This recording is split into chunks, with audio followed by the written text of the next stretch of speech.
Virstania Raiska Faradanti dari absen 7 mau mempresentasikan sosiologi tentang sejarah lahirnya ilmu sosiologi. Dikutip dari buku Sosiologi, Suatu Pengantar 2013 oleh Surjono Sukanto. Sosiologi di Indonesia dibawa oleh Mangkunegoro IV dari Surakarta yang mendapatkan ilmu pelajaran dari Wulangreh mengenai tata hubungan antara anggota masyarakat Jawa. Dalam ajaran tersebut, banyak ilmu aspek sosiologi, khususnya pada bidang hubungan antar golongan.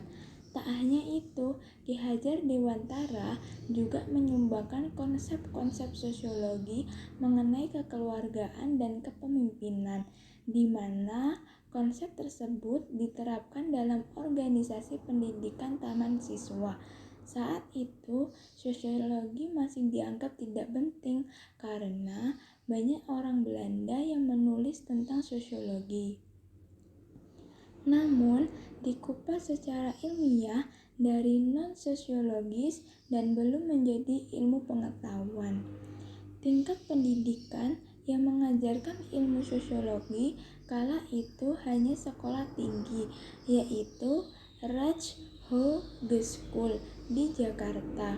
Selain itu, juga mulai banyak mahasiswa yang mendapatkan beasiswa luar negeri untuk belajar sosiologi. Bahkan, sudah banyak buku-buku sosiologi yang diterbitkan sebagai ilmu pengetahuan. Sosiologi di Indonesia masih terhitung sangat muda. Sosiologi di Indonesia mengalami puncaknya ketika ada revolusi reformasi di tahun 1998. Terima kasih. Di sini saya Bintang Zahra Aulia Putri, nomor absen 8, ingin mempresentasikan sosiologi pada bagian ciri-ciri sosiologi. 1. Empiris sosiologi merupakan ilmu pengetahuan yang didasari pada observasi yang dilakukan terhadap kenyataan dari akal sehat, serta hasilnya tidak bersifat spekulatif. 2. Teoritis merupakan ilmu pengetahuan yang selalu berusaha menyusun secara abstraksi dari hasil-hasil pengamatan. Abstraksi tersebut merupakan kesimpulan logis yang memiliki tujuan untuk menjelaskan hubungan sebab akibat sehingga menjadi teori. 3. Kumulatif disusun berdasarkan teori-teori yang telah ada sebelumnya atau diperbaiki, memperluas, serta memperkuat teori-teori yang lama. 4. Non-etis pembahasan suatu masalah tidak mempersoalkan baik ataupun buruk masalah tersebut, tetapi lebih bertujuan untuk menjelaskan masalah tersebut secara mendalam. Halo semuanya, saya Diana Vita dari absen 9 akan mempresentasikan sosiologi terkait teori ilmuwan tentang sosiologi. Yang pertama, ada Auguste Comte. Auguste Comte mengatakan bahwa sosiologi mempunyai arti atau sebuah istilah yang berasal dari kata Latin, yaitu socios, yang artinya teman, dan logos, yang berarti ilmu pengetahuan. Berarti, menurut Auguste Comte, sosiologi adalah sebuah ilmu pengetahuan yang di dalamnya membahas tentang masyarakat. Kedua, istilah tersebut diungkapkan oleh Auguste Comte pada tahun 1798 sampai 1857 pada bukunya yang berjudul Cours de Philosophie Positive. Yang kedua, ada Émile Durkheim. Menurut Émile Durkheim, sosiologi adalah ilmu yang meneliti, menganalisa, maupun mempelajari seputar berbagai fakta sosial yang ada di masyarakat. Di antaranya terkait tentang tindakan, cara berpikir, serta perasaan yang ada di luar individu yang semuanya memiliki sebuah kekuatan dalam mengendalikan suatu individu tertentu. Yang ketiga, ada Selo Sumarjan dan Sulaiman Sumardi. Ia berpendapat bahwa sosiologi merupakan ilmu sosial atau kemasyarakatan yang fokus mempelajari berbagai struktur sosial dan proses sosial, termasuk di dalamnya perubahan sosial itu sendiri. Yang keempat, ada William Kornblum. Menurut William Kornblum, sosiologi adalah sebuah upaya ilmiah yang mempelajari tentang suatu masyarakat dan terkait perilaku sosialnya. Dari perilaku sosial tersebut, menjadikan sebuah masyarakat tersebut terlibat dalam berbagai jenis kelompok dan juga berbagai kondisi. Sekian presentasi dari saya. Terima kasih. Di sini, saya mau menggantikan Aveta absen 7 sekaligus melanjutkan presentasi Diana Vita terkait teori ilmuwan tentang sosiologi. Oke, selanjutnya yang kelima ada Roukek dan Warren.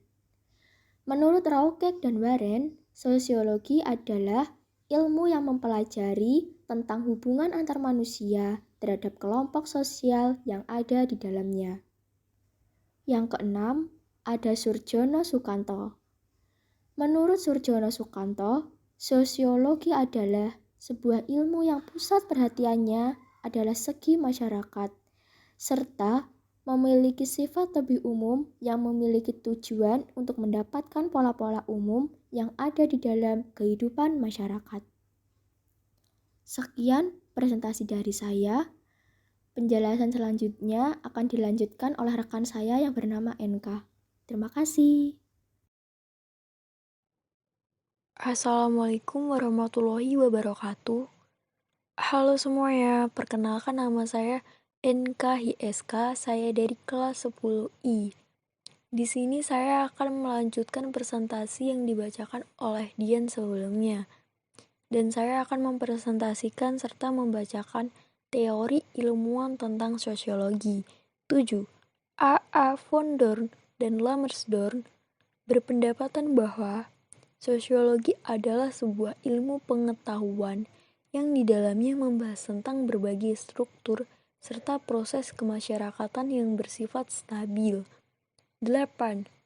Mayor Polak berpendapatan bahwa sosiologi adalah sebuah ilmu pengetahuan yang mempelajari tentang masyarakat sebagai objek utamanya berkaitan antar hubungan sesama manusia, hubungan manusia dengan kelompoknya, kelompok dengan kelompok baik bersifat formal maupun material, bersifat statis maupun dinamis. Kemudian saya juga akan membacakan fungsi-fungsi sosiologi. Sosiologi memiliki beberapa fungsi yang berkaitan dengan kajian yang ada di dalamnya, yaitu 1. Pembangunan. Maksudnya adalah bahwa fungsi dari adanya ilmu sosiologi yang memiliki kegunaan untuk memberikan berbagai data sosial yang dibutuhkan oleh tahap perencanaan, pelaksanaan, maupun tahapan penilaian. 2. Penelitian. Tujuan dari ilmu sosiologi pada penelitian adalah sebagai pemberi gambaran yang berhubungan dengan kehidupan yang ada di masyarakat dan juga kegiatan penelitian di dalamnya yang membahas tentang berbagai gejala yang ada di masyarakat. Sekian dari kami. Saya ucapkan wassalamualaikum warahmatullahi wabarakatuh. Terima kasih.